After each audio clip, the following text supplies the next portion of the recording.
তুমি এক্ষুনি বাড়িতে বাইর হয়ে যাও। আমি ধইরা নিমু আমার স্বামী মারা গেছে, আমি মানুষের সাথে থাকবো, আমার কোনো স্বামী নাই, আমি ধইরা নিমু। আমি আজকে থেকে দিব আম্মা আব্বা, আমি ফাইনাল ডিসিশন নিয়েছি। দুলা ভাই আপনি লোকে যা করছে সব কিছু দেখা মাফ করে দেন। এখন একটা পুলিশ ডাকে, তো স্বামী না ও আসামি, একটা ক্রিমিনাল আসামি গো, জায়গা কই থাকে জেলখানায়, ওরা জেলে পাঠান। আমারে আর তোমরা নতুন করে কি জেলখানায় দিবা? আমি তো জেলখানার মধ্যেই আছি, আর নতুন করে কি জেলখানায় যাবো? কারণ এই বাড়ি ঘরে তো আমার মাঝে মধ্যে জেলখানাই মনে হয়। তো থানা পুলিশের জেলখানা আর এই জেলখানার মধ্যে পার্থক্য কোথায় জানো? থানা পুলিশের যে জেলখানা, সেখানে আমার নিয়ে গেলে যারা আমার সাথে খারাপ ব্যবহার করবে, আমার শাস্তি দিবে, তারা কেউ আমার পরিচিত না। কিন্তু এই বাড়ির নামক জেলখানায় যারা আমার সাথে প্রতিনিয়ত খারাপ ব্যবহার করে, তারা আমার খুব আপনজন। আমার কথা তো বাদই দিলাম, এই যে আমার ছোট বাচ্চাটা, ওরও তো তোমরা ঠিক মতো প্রাপ্য ভালোবাসা ঢুকতাম না, দিবা কেমন? এটা তো সমাজেরই নিয়ম যে একটা বাচ্চা তার আত্মীয় স্বজন, পরিবার, বন্ধু বান্ধব থেকে কতখানি ভালোবাসা পাইবো, স্নেহ পাইবো, আদর পাইবো, এইটা আসলে নির্ভর করে বাচ্চাটার বাপের অর্থনৈতিক অবস্থা কি তার উপর। আমার অর্থনৈতিক অবস্থা খারাপ, আমার বাচ্চা আদর পাইবো কোত্থেকে, তাই না পা? আচ্ছা আমার একটা কথা কোন তো আম্মা, আব্বা আমার একটা কথা কোন, আপনারা আসলে কিসের জন্য কোরবানিটা দিতে চাইতেছেন? কার সন্তুষ্টির জন্য কোরবানি? তোমরা মনের সন্তুষ্টির জন্য কোরবানি, তাই না? মানুষ দেখানোর জন্য কোরবানি, তাই না? মানুষ তোম করে দেখে কইব, বাহ এত বড় গরু দিয়া কোরবানি দিছেন।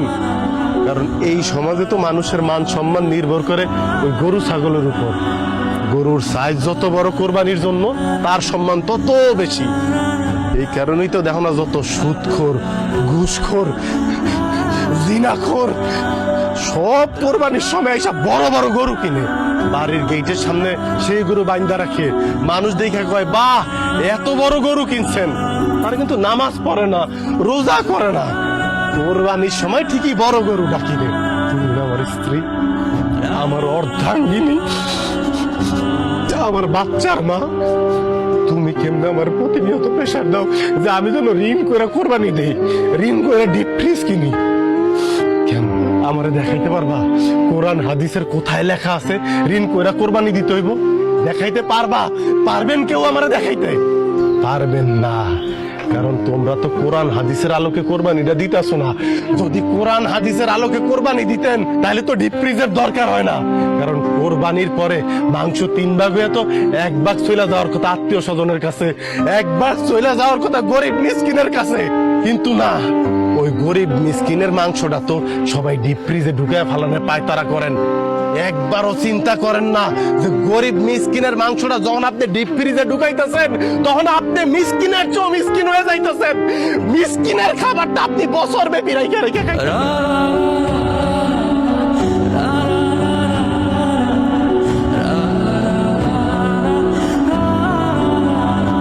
যখন কোরবানির ঈদ আসে, আব্বা যখন কোরবানির ঈদ আসে, আম্মা কোরবানির ঈদ আসে, আপনারা সবাই আনন্দিত হইল, আমার মতো অসহায় বাবার আমরা আতঙ্কিত হই। কারণ আমি জানি এক নোংরা প্রতিযোগিতায় আমার নাম কইব। এই যে আমার বাচ্চা, আমার এই দুধের বাচ্চাটাকে আত্মীয় স্বজনরা কইব, তোর বাপ কোরবানি দিতে পারে নাই। আহা রে, তোর বাপ গরিব, ভাগেও দিতে পারে নাই, মাংস খাইতে পারবি না তোরা। আমি বড় মানুষ, আমি নাইলে সহ্য করবো, আমি বাপ হয়ে সহ্য করবো। এই বাচ্চাটা কেমনে সহ্য করে এই কথাগুলি? কেমনে? বাপ চাই আপনার কাছে এইরকম কোয়েন না। আমি সহ্য করলো, আল্লাহ সহ্য করবো না। এই অসহায় বাপ আত্মনাথ যখন আল্লাহর দরবারে পৌঁছাইব, যত টাকা আপনাকে থাকুক, যত ক্ষমতা থাকুক, আল্লাহ চাইলে নিমিষে সব শেষ করে দিতে পারে। দেন আমারে পুলিশে দেন, আমি আমার কৃতকর্মের লিগে এক বিন্দু অনুতপ্ত না। কারণ আমি যা করছি আমার শ্বশুর বাড়িতে আমার প্রাপ্য সম্মানটা পাওয়ার জন্য করছি, আমার মাসুম বাচ্চা যেন সবার ভালোবাসা পায় সেই জন্য করছি। দেন আমারে পুলিশে দেন, আমারে শাস্তি দাও জামা। আমার মাফ করে দাও জুরির বাপ, আমার মাফ করে দাও। অন্য সবার কথা আমি জানি না, কিন্তু আমি তো তোমার স্ত্রী। আমার আসলে তোমার সাথে এই ধরনের ব্যবহার করা উচিত হয় নাই। আমি সবার কথার মধ্যে পুরা আমি একটা নোংরা প্রতিযোগিতায় নামছিলাম।